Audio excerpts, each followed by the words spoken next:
कंगाल पाकिस्तान का गोल्डन भगोड़ा सोने से करता था बेतहाशा मोहब्बत।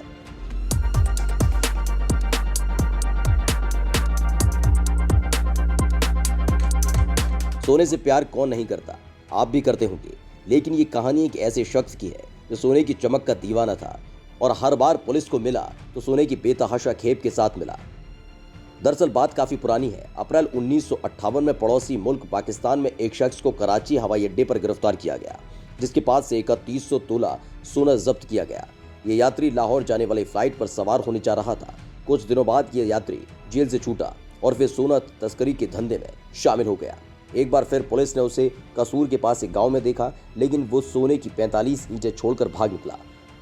आज कहानी इसी शख्स की बताने जा रहे हैं जो सोने से इतना प्यार करता था कि हर बार पुलिस से लोहा लेने को तैयार रहता था। पाकिस्तान के अखबार इसे गोल्डन भगोड़ा कहकर पुकारते थे। दरअसल गोल्ड किंग के नाम से मशहूर इस शख्स का नाम था सेठ आबिद हुसैन।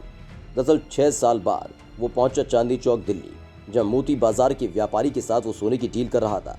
दिल्ली पुलिस ने उसे गिरफ्तार करने की कोशिश की और एक बार फिर वो बच निकला। हालांकि पुलिस ने उसके एक साथी को पकड़ लिया था, जिसके पास से सोने की 44 ईंटें बरामद की गई। बीबीसी की रिपोर्ट के मुताबिक लाहौर से छपने वाले एक अखबार ने 1977 में आबिद के बारे में लिखा कि वो एक गोल्डन भगोड़ा और एक असाधारण व्यक्ति है जो रूप बदलने में माहिर और बेहद चालाक है। आबिद अक्सर दिल्ली, दुबई और लंदन की यात्रा करता रहता था। पाकिस्तान और इंटरपोल लगातार उसकी तलाश करते थे। आबिद की गिनती पाकिस्तान के सबसे अमीर सोना तस्करों में होती थी। 85 साल की उम्र में सेठ आबिद हुसैन की मौत हो गई। साल 1936 में आबिद का जन्म कसूर में हुआ था। उसका बचपन कसूर के सीमावर्ती क्षेत्र में हुआ। 1950 में आबिद कराची चला गया। यहाँ उनके पिता ने सर्राफा बाजार में सोने चांदी का कारोबार शुरू किया। इसी दौरान आबिद की मुलाकात कुछ मछुआरों से हुई जो दुबई से सोने की तस्करी किया करते थे। इनके साथ मिलकर आबिद ने जाना कि सोना तस्करी करना किसे कहते हैं और 1950 के दशक में आखिर तक अपने साथी कासिम भट्ट के साथ पाकिस्तान में सोने की तस्करी की दुनिया में आधिपत्य जमा लिया। तस्करी के लिए देने लगा फ्रेंचाइजी। दरअसल अब तक आपने किसी बड़ी कंपनी की फ्रेंचाइजी सुनी होगी, लेकिन सेठ आबिद ने तो तस्करी के लिए फ्रेंचाइजी देनी शुरू कर दी थी। दरअसल सेठ आबिद पाकिस्तान की ताकतवर शख्सियत था। वो न सिर्फ पाकिस्तान के सीमावर्ती इलाकों में सक्रिय था, बल्कि उसका दखल मुल्क की सियासत और प्रशासनिक हिस्से में भी था। इतना ही नहीं, आबिद अंतर्राष्ट्रीय सीमाओं से आगे जाकर भी काम करता था। वो लगातार सोने की तस्करी के सिलसिले में लंदन, दिल्ली, दुबई की यात्रा करता था और 1980 तक उसने सोने की तस्करी की दुनिया में भारत के आधिपत्य को खत्म कर दिया था। शुरुआत में आबिद का नेटवर्क बेहद सीमित था।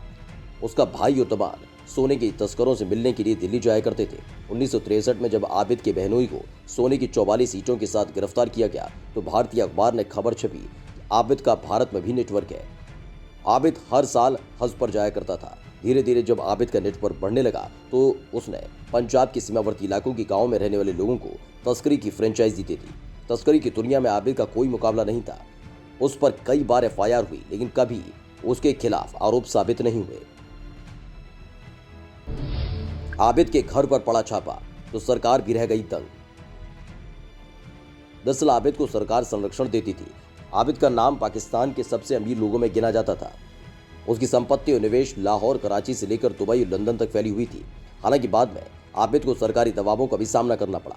1974 में उसके घर पर छापा पड़ा, जिसमें उसके घर से 1.25 करोड़ पाकिस्तानी रुपए, 40 लाख का सोना और 20 लाख की स्विस घड़ियां बरामद हुई।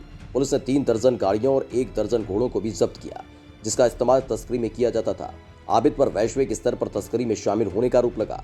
तत्कालीन पाकिस्तानी प्रधानमंत्री जुल्फिकार अली भुट्टो ने सेठ आबिद अंतर्राष्ट्रीय तस्करी मामले के लिए एक खास ट्रिब्यूनल बनाया, जिसने दर्जनों लोगों की गवाही ली।